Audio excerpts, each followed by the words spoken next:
James, he's got it. Coming to the end of the third quarter. LeBron James, a shot at history. One phone call. That's all it would take. One phone call to change the entire future of the Los Angeles Lakers. Somewhere in July of 2019, inside a quiet room, a two-time NBA champion sat with his notebook, his advisors, and a decision that had already frozen the entire basketball world in place. Teams were waiting. Executives were pacing. Legends were calling. And the Lakers, who thought they had built the perfect trap to lure him home, were about to learn that even the best laid plans can crumble in a single moment. This is the story of how one man's silence brought the NBA to a standstill, and how the fate of the Lakers' entire dynasty came down to a decision only he could make. Think about that for a second. An entire front office, an entire fan base, an entire organization built on more championships than almost any team in the history of the sport, and none of them could do a single thing except wait by their phones like everyone else.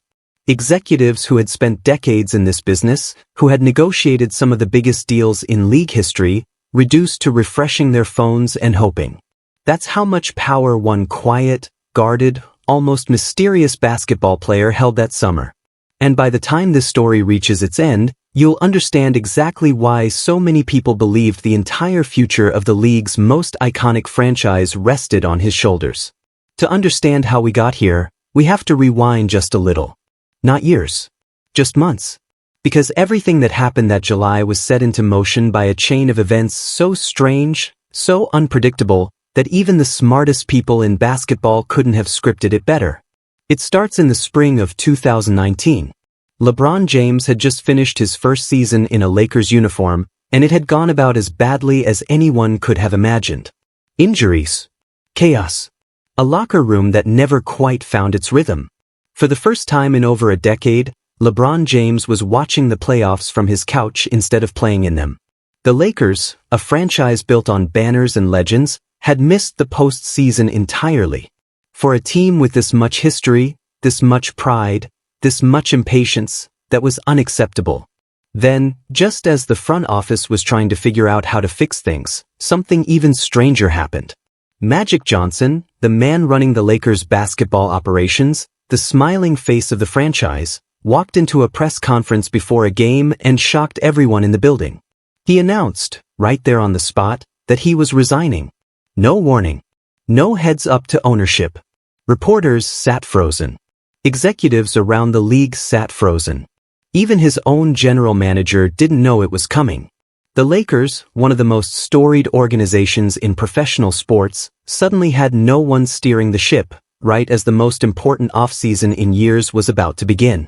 Reporters who covered the team described a front office in genuine disarray in the days that followed.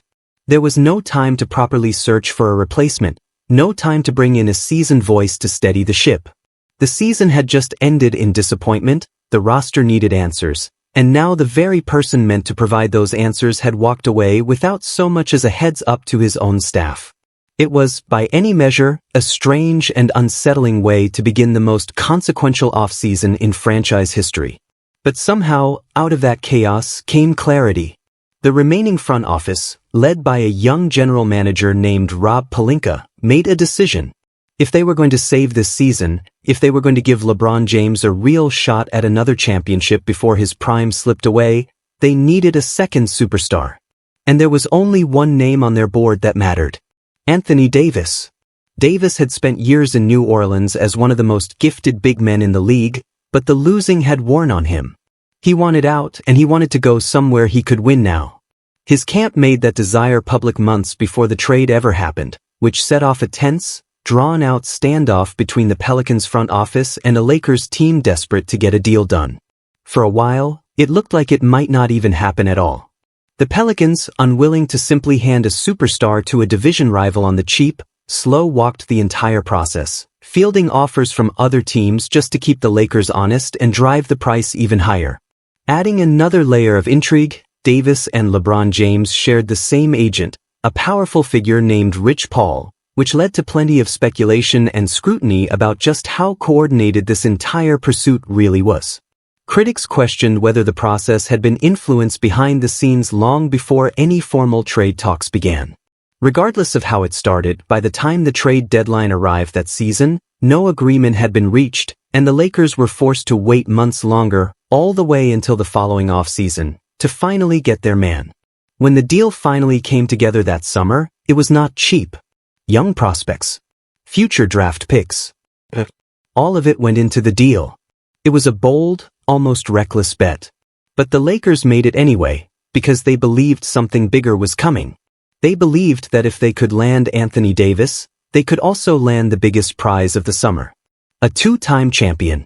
A two-time Finals MVP. A player so quiet, so private, so unreadable, that people around the league had started calling him by a nickname that fit him perfectly.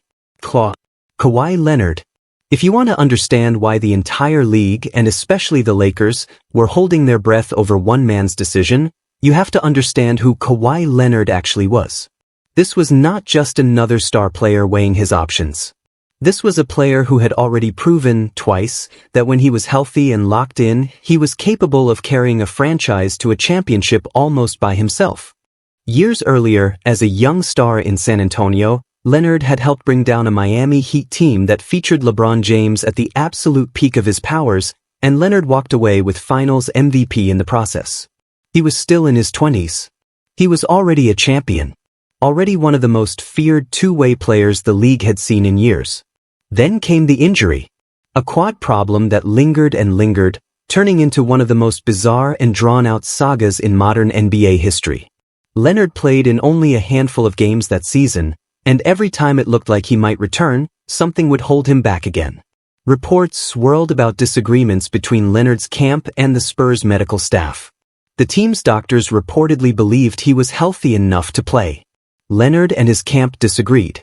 Trust broke down, slowly and then all at once, between a franchise that had prided itself for decades on stability and loyalty, and a young star who no longer felt like his voice was being heard. The fallout was almost unthinkable for anyone who had followed that organization for years. This was a franchise built on the model of doing things the right way, of players staying for entire careers, of a coach and a front office that almost never had public disputes with their stars. And yet here was their franchise player, a homegrown champion, essentially refusing to suit up, hold up away from the team for most of the season while rumors swirled about what was really going on behind the scenes. By the time it was over, Leonard had been traded away from the only NBA home he had ever known, sent north of the border to a Toronto Raptors team that most people assumed was just renting him for a single season before he walked away as a free agent. Nobody could have predicted what happened next. Leonard didn't just play well in Toronto. He turned into a one-man wrecking crew. Game after game, series after series, he carried that franchise on his back, delivering some of the most clutch, cold-blooded performances the postseason had ever seen. And then, in the Eastern Conference semifinals, he hit a shot that will live in NBA history forever. A buzzer beater that bounced on the rim not once, not twice, but 4 times before finally dropping through the net, sending the city of Toronto into an eruption of pure disbelief. That shot alone turned Leonard into a legend in a country that had never before tasted a championship. Weeks later, he delivered on that promise.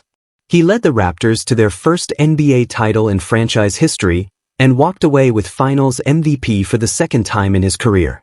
So now imagine being an NBA front office in the summer of 2019, staring at a list of available free agents, and seeing that name at the very top. A 2-time champion. A 2-time Finals MVP. A defensive menace who could also become the best closer in basketball when the lights were brightest. And he was, for the first time in his career, a completely unrestricted free agent, free to sign wherever he wanted. For the Lakers, the math seemed almost too perfect. LeBron James was already there. Anthony Davis was already secured. If they could somehow convince Kawhi Leonard to join them, they wouldn't just be building a good team. They would be building one of the most terrifying trios basketball had ever seen. A Lakers roster with LeBron, Davis, and Leonard wasn't just a championship contender. It was a potential dynasty. It was the kind of team that could dominate for years. But there was a problem. Actually, there were several. The first problem was that Leonard was famously, almost mythically, private. He didn't do interviews the way other stars did. He didn't crave the spotlight. He barely smiled in public. Reporters joked that trying to read his emotions was like trying to read a brick wall. Getting inside his head, understanding what he actually wanted from his next chapter, was nearly impossible from the outside looking in. The second problem was who actually had his ear. Leonard's free agency wasn't being run by one of the big, flashy agencies that usually handled superstar contracts. It was being guided heavily by his uncle, a man named Dennis Robertson, who had been by his side since childhood. Robertson wasn't a traditional NBA agent. He was family. And that meant the usual playbook that teams used to win over stars, the glitzy pitches, the celebrity appearances, the promises of endorsement deals, might not work the same way here. This was a negotiation built on trust within a tight, guarded circle, and outsiders had almost no way of knowing what was happening inside it. And the third problem, the one that made Lakers fans nervous the moment free agency opened, was timing. When the clock struck the moment free agency officially began that summer, teams across the league exploded into action. Contracts got done within minutes. Superstars committed to new homes before the sun even came up the next morning. It was chaos, but it was fast chaos. Within the first 24 hours, almost every major domino in free agency had fallen into place. Except one. Kawhi Leonard said nothing. No agreement. No leak. No hint. While other stars were holding press conferences and posting celebratory messages, Leonard's camp remained completely silent. And that silence became the loudest story in basketball. Reporters and fans started calling it Kahitania, a play on words suggesting that Leonard had created his own independent nation where the normal rules of free agency simply didn't apply. Every other storyline in the NBA that summer got pushed to the background. Trade rumors, coaching changes, none of it mattered. All eyes, all cameras, all speculation pointed toward one question. Where is Kawhi going to play? Late-night talk shows made jokes about it. Sports radio hosts filled entire programs speculating about it, hour after hour, with nothing new to actually report. Fans created countdown clocks online, tracking exactly how many hours had passed since free agency opened without a decision. Some reporters camped out near team facilities, hoping for any small clue, any car in a parking lot, any sighting that might hint at where this was heading. Every unrelated NBA story that broke that week, no matter how big, felt like a footnote compared to the silence coming from Leonard's camp. It became almost a running joke across the league. Nothing else mattered. Nothing else could move forward. The entire NBA offseason, in a very real sense, had been placed on hold, waiting for one man to make up his mind. Behind closed doors, the process was unlike anything the league had really experienced before. Teams that wanted a shot at signing Leonard were required to fly out and make their pitch in person, often at a private, secure location, sometimes not even told in advance exactly who else might be walking through those same doors that week.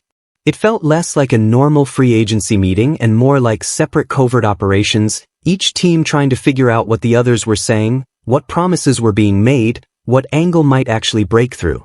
The Toronto Raptors, the defending champions, made their case first.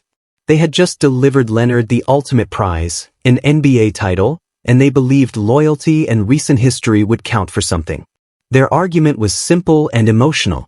Why leave a place that just gave you everything you ever wanted? Why walk away from a city that had fallen completely in love with you, that had painted murals of your face on buildings, that had just thrown you the biggest championship parade in franchise history? For a lot of players, that pitch alone might have been enough. The Clippers made their pitch too, and theirs was built around something entirely different, something quieter and more personal. Leonard had grown up in Southern California, in a working-class neighborhood not far from where both Los Angeles franchises now play. This wasn't about banners or history. It was about home. About family being close enough to attend every game. About building something new in the very city where he first fell in love with the sport, rather than simply inheriting glory that already belonged to someone else. And crucially, the Clippers offered him something no other team could. Total organizational control over the direction of a franchise still searching for its own identity, still living in the shadow of its more famous roommate down the hall. And then there was the Lakers' pitch, arguably the most star-studded, most emotionally weighted presentation of them all. Picture the room. Magic Johnson, even after resigning from his front office role, reportedly still made an appearance to help sell the vision. Rob Pelinka laid out the basketball case, the roster fit, the championship path. And then, in one of the more remarkable details to come out of that entire saga, reports emerged that Kobe Bryant himself had shown up, sitting quietly in the meeting, lending his presence and his legacy to the pitch. Think about what that meant. One of the greatest Lakers of all time, a 5-time champion, physically present in the room, essentially telling Kawhi Leonard that this jersey, this franchise, this history, could belong to him too. It was as close to a perfect recruiting pitch as a franchise could construct. Superstar teammate already in place. Superstar big man already secured. Front office vision. Franchise legend in the room. On paper, it was almost unbeatable. But paper doesn't win free agency. People do. And Kawhi Leonard was, by every account, moving at his own pace, on his own terms, refusing to be rushed by media pressure, fan anxiety, or league-wide impatience. Days passed. Then more days. What was normally a process that wrapped up within 48 hours stretched into nearly a full week. Analysts started running out of things to say. Fans refreshed their phones constantly, waiting for a single push notification that would end the suspense. Some reports suggested Leonard was even considering an entirely different path, exploring conversations with a Brooklyn Nets team that was independently trying to construct a superstar duo of its own.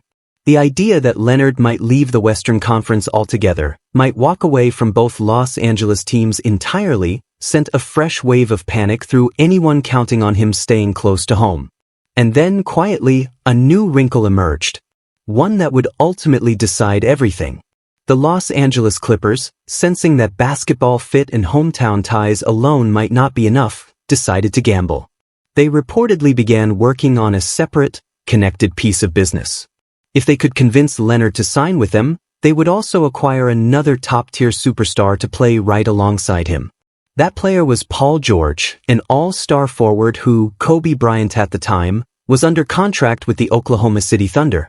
This wasn't a rumor floating in the wind. This was a real, structured plan, built specifically to give Leonard what almost no other team in the league could offer him. Not just a good roster. Not just cap space. An immediate, ready-made second star, already familiar with winning, already comfortable playing off the ball when needed. If Leonard wanted to build a super team from scratch, the Clippers were offering him a shortcut, a fully formed contender in a single summer. For the Lakers, this was the nightmare scenario coming into focus. They had LeBron and Davis, an incredible duo on its own, but the Clippers were now dangling something arguably even more tempting. Two proven stars in Leonard and George, both already at the peak of their powers, on a roster that wouldn't need years to develop, that could compete immediately, without Leonard having to share the exact same timeline of aging with a 34-year-old LeBron James. Still, nothing was official. The wait continued. The Thunder had not yet agreed to trade Paul George. Leonard had not yet made a decision. Everything hung in a fragile, tense balance, and one wrong signal could have collapsed the entire arrangement. Then, finally, after nearly a week of complete silence, word started to spread. It happened fast, the way these things always do once the dam finally breaks. First came whispers. Then confirmations. Then official statements. Kawhi Leonard had made his choice. He was signing with the Los Angeles Clippers. And almost in the same breath, the second piece of the puzzle fell into place. The Clippers completed a blockbuster trade with the Thunder, sending a package that included a young guard named Shai Gilgeous-Alexander, veteran forward Danilo Gallinari, and a mountain of future draft picks and pick swaps, one of the most valuable trade packages ever assembled, all in exchange for Paul George. In the span of a single afternoon, the Los Angeles Clippers, a franchise that had spent decades living in the shadow of their Lakers roommates, quite literally sharing the very same arena for home games, had transformed themselves into a legitimate championship favorite. Two superstars, signed and secured, ready to chase a title together. Reporters scrambled to update their stories in real time. Fans flooded social media, half in celebration, half in disbelief. For a franchise that had spent its entire existence being treated as an afterthought in its own city, This was a seismic, identity-altering moment. And the Lakers were left standing there, stunned, holding a plan that had just lost its final, crucial piece. Beat reporters covering the team that day described a strange, heavy quiet settling over the organization. There was no dramatic press conference, no public statement of anger or disappointment. Just the sudden, sobering realization that months of work, of careful roster construction, of high-profile recruiting pitches, had all led to this single afternoon where the answer finally came back no. Imagine being in that Lakers front office when the news broke. Months of work. A roster gutted specifically to create the flexibility needed to add a third star. A pitch built around Kobe Bryant himself walking into the room. A vision that had been treated internally almost like a certainty. And in the end, it all came down to a decision that wasn't theirs to make. Kawhi Leonard held the key the entire time, and when he finally turned it, it unlocked a door that led somewhere else entirely. There's a quiet, brutal lesson buried inside this story, one that echoes through sports again and again. You can control the pitch. You can control the roster. You can even bring in franchise legends to help make your case. But you cannot control another human being's decision. Leonard wanted something specific, a chance to help build a team from the ground up on his own terms, without stepping into a locker room where the hierarchy was already established around a player as dominant and as demanding of the spotlight as LeBron James. The Clippers offered him that blank canvas. The Lakers, for all their history and all their star power, simply could not. So what did the Lakers do next?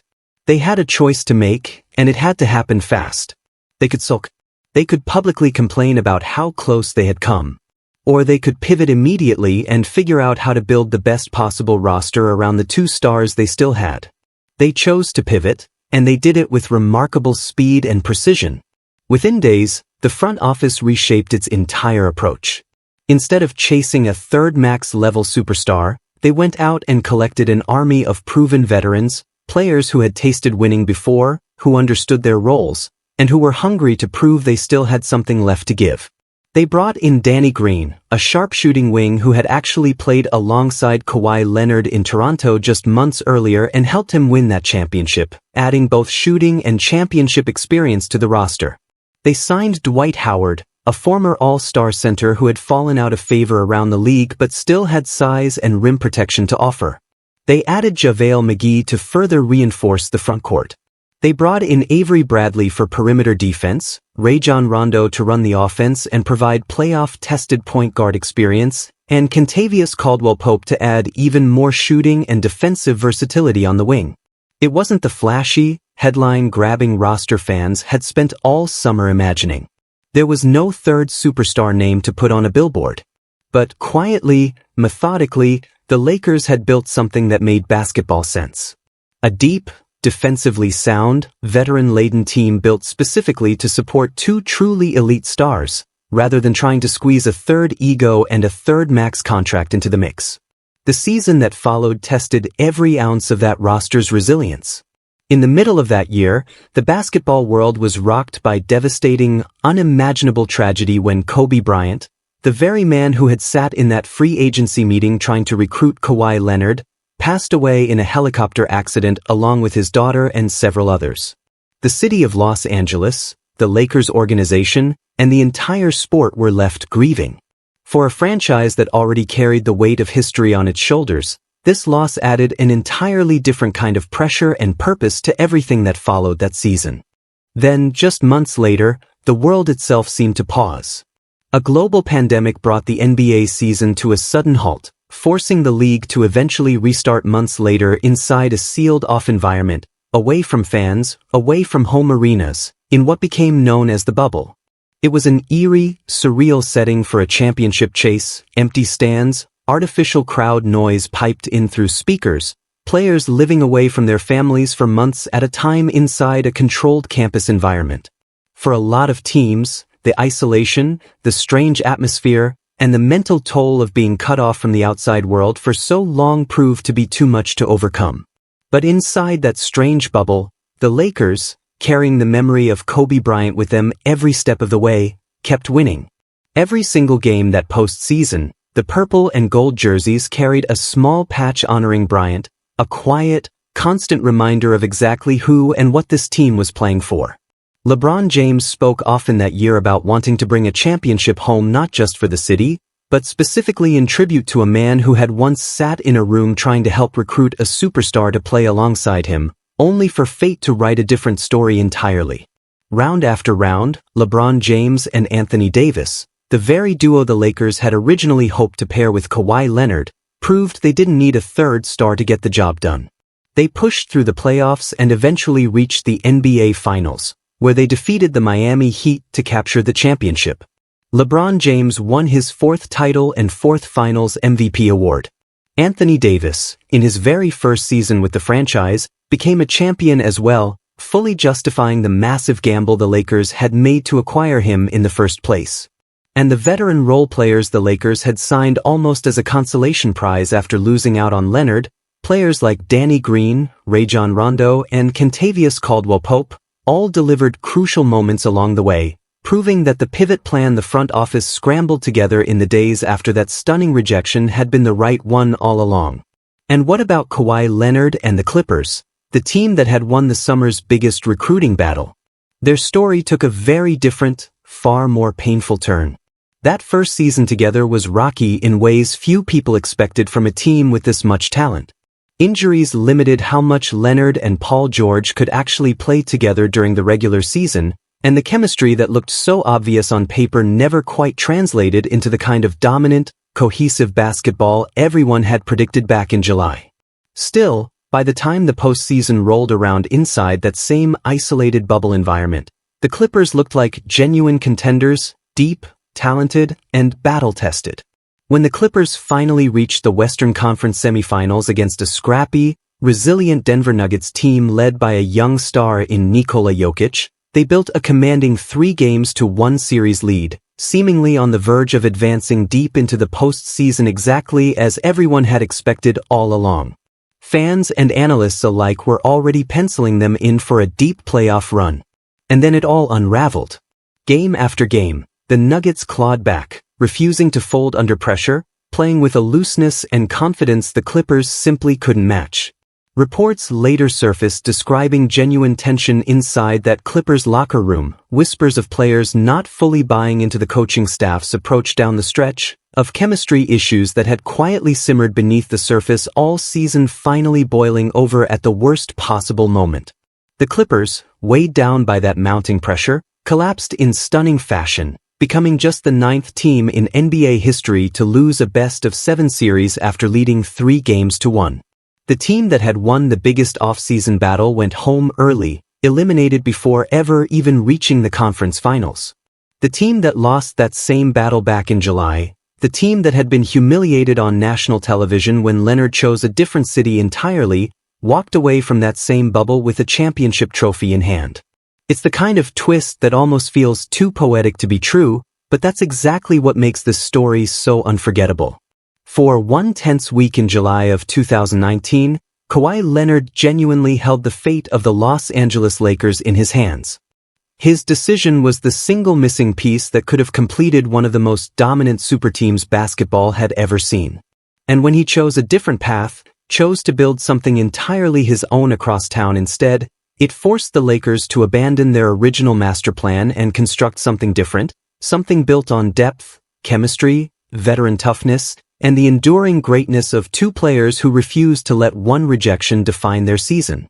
In the end, the Lakers didn't get the star they wanted that summer. But they got something else instead.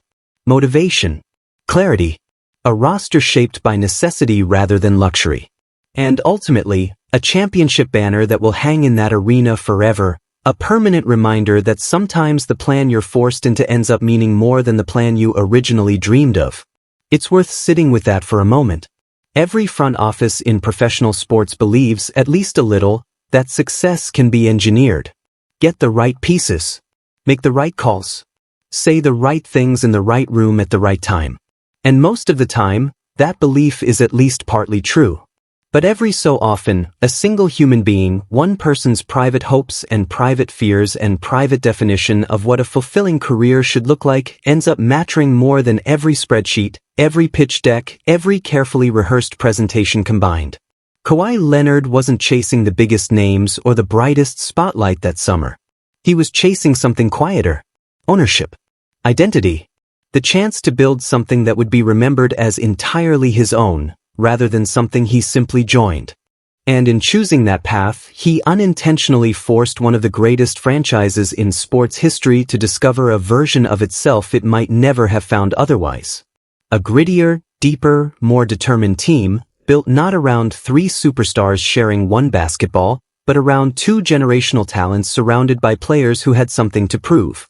That team went on to write its own chapter in Lakers history, sealed forever with a championship earned under the most unusual, most emotionally heavy circumstances the league had ever seen.